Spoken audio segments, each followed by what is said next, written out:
अस्सलाम वालेकुम। वालेकुम सलाम जी। की नाम है चाचा जी ते कित्थों आए हो? मोहम्मद असलम मेरा नाम है। काड़े चो आया, काड़े च। किन्नी देर तो तुसी जिम्मेदारी करते पे हो? जिमीदार सन 65 तो शुरू होया होया। सन 65 तो मेरा वालिद साहब जुत्तियां सींदा सी। असीं मेहनत मजदूरी करके 10-11 किले जमीन मुल खरीद के हुण तो मेरे को 3 बेटे ने 8 किले पई सी। मोटर लवाई है, वो मोटर का बिल होंदा 2500 है, यूनिट का बिल 25,000 होंदा 1,35,000, 1,60,000, 1,65,000।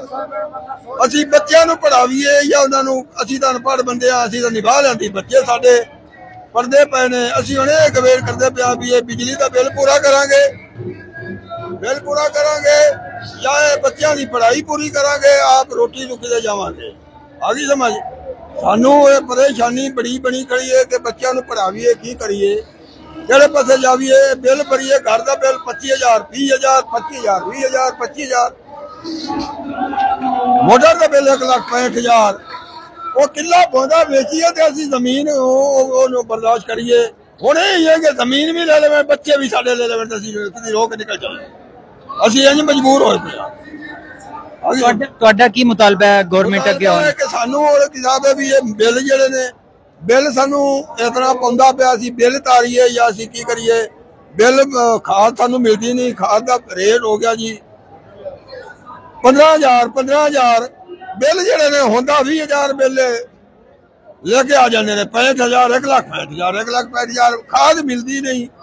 15,000 खाद का, 3,000 यूरिया, 15,000 वो भी ब्लैक, वो भी कहना 2 बोरियां ले जाओ, दुनिया मोड़ देवांगे, वो भी शनाख्ती कार्ड देगा। आगे समझ। अस्सलाम वालेकुम। वो भी शनाख्ती कार्ड होगा तो आपको खाद मिलेगी, शनाख्ती कार्ड नहीं होगा तो आपको खाद नहीं मिलेगी। 3 घंटे 4 घंटे में लाइन में लगना पड़ता है, वो भी ब्लैक मेल खाद मिलती है। ठीक है, राणा साहब से ये रिक्वेस्ट करना चाहते हैं, राणा साहब हमारी अर्ज सुने, मेहरबानी हमें इतना मजबूर ना करें कि हम कोई गलत कदम उठाएं। जो हम इतना लंबा सफर करके आ चुके हैं, आगे भी इंशाल्लाह हम आएंगे। ठीक है, टीएम चौक जाएंगे, वहाँ पे जाके हम बैठेंगे इंशाल्लाह। वो बंद करेंगे, ब्लॉक करेंगे उसको। ठीक है, ये जो से आके बिल देखें आप, गरीब किसान है, ठीक है, सुबह से लेकर शाम तक ये मेहनत मजदूरी करता है, उनको 50,000 रुपया घर का बिल आ जाता है। उन्हें अपना पेट भरना है कि बिल तारना है, मुझे ये बताए।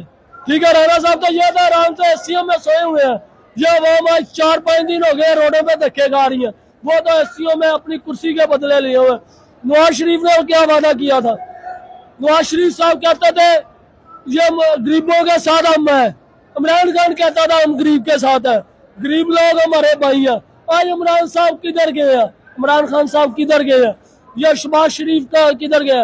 ये मरियम नवाज कहती थी हम ये हमारे भाई हैं, ये बुजुर्ग हमारे हैं, हम इनके साथ खड़े होंगे। आज किधर गई है ये मरियम नवाज, ये शहबाज शरीफ, ये हमजा नवाज, ये सारे किधर गए? हमें भी बताए ना।